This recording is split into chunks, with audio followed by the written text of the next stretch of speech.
Le soleil accablant du jeudi 24 novembre 2022 n'a pas dissuadé les cadres et agents des entreprises publiques et privées du secteur des transports, voies de communication et des désenclavements à se rassembler autour du ministre des tutelles Chérubin Okende en réponse à l'appel à la mobilisation lancé par le chef de l'État le 3 novembre dernier.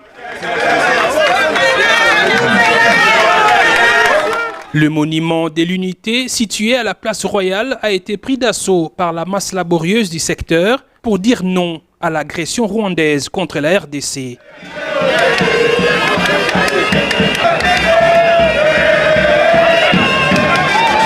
Le ministre des Transports, qui avait à ses côtés le vice-ministre, a recueilli les contributions des entreprises dans l'effort de guerre consistant à soutenir les troupes ainsi que les déplacés de guerre. La Société commerciale des transports et des ports, les lignes maritimes congolaises, la Congolaise des voies maritimes, la Régie des voies fluviales, la Régie des voies aériennes, l'Autorité de l'aviation civile, l'Organisation pour l'équipement des bananes à Kinshasa, l'Office de gestion du fret multimodal ainsi que la Commission nationale des préventions routières ont remis leurs enveloppes et chèques au ministre des Transports qui à son tour les a consignés auprès du comptable public.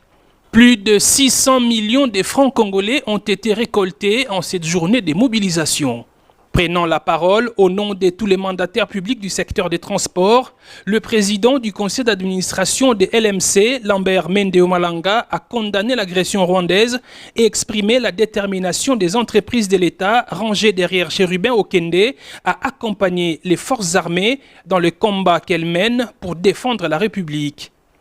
Nous, mandataires de toutes les entreprises du secteur des transports et voies de communication de la République démocratique du Congo, nous avons entendu l'appel à la mobilisation lancé par le chef de l'État, son Excellence Félix-Antoine Tshisekedi Tshilombo, commandant suprême des forces armées de la République. Nous sommes ici non seulement pour répondre à cet appel, nous sommes ici pour manifester notre condamnation de la barbarie insoutenable que l'agresseur rwandais est en train d'imposer à notre peuple à l'est de la République depuis près d'un quart de siècle. Les agents du secteur se sont exprimés par la bouche du président de l'intersyndicale de l'ex-ONATRA, Armand Osassé. Son Excellence, Monsieur le ministre, Son Excellence, Monsieur le vice-ministre, Toye Kolak-Sabino, soutien total. Biso Bosch, Basali Bosch, Tozasima, Yamokondi Amboka. Les dons récoltés vont être remis incessamment à qui des droits, a rassuré le ministre des Transports. Plus que jamais, le chef de l'État nous a appelés tous à prendre conscience que nous sommes les seuls et le mieux placés pour défendre notre souveraineté et l'intégrité de notre territoire. À l'occasion de la présentation du projet de la loi des finances 2023 à l'Assemblée nationale, Son Excellence Jean-Michel Samalou Konde Kyenge, Premier ministre et chef du gouvernement, relayant l'appel à la mobilisation générale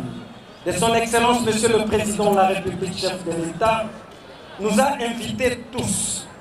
à faire preuve de beaucoup de dextérité pour réduire les trains de vie de nos institutions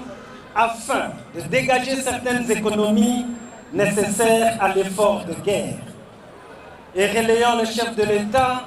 et le Premier ministre, en date du 12 novembre dernier, j'ai pris la responsabilité de vous adresser un communiqué, vous demandant de tout mettre en œuvre afin que ces deux exigences républicaines soient saluées et respectées. Et soyez rassurés que vos contributions vont arriver à bon port, à destination, cela s'entend, au niveau des FRDC au front, et le soutien à apporter à nos compatriotes qui aujourd'hui souffrent des affres de cette guerre injuste. Ça n'a que trop duré. Peuple congolais derrière le président de la République, mobilisons-nous comme un seul homme pour chasser ces forces négatives qui mettent en mal la quiétude de notre peuple, qui mettent aussi en mal la vision du développement économique et social de nos populations. L'élan des solidarités continue au ministère des Transports où les portes restent ouvertes à toute entreprise du secteur qui veut apporter sa contribution. La société privée Server, par exemple, a elle remis son enveloppe au ministre qui l'a reçu dans son cabinet de travail.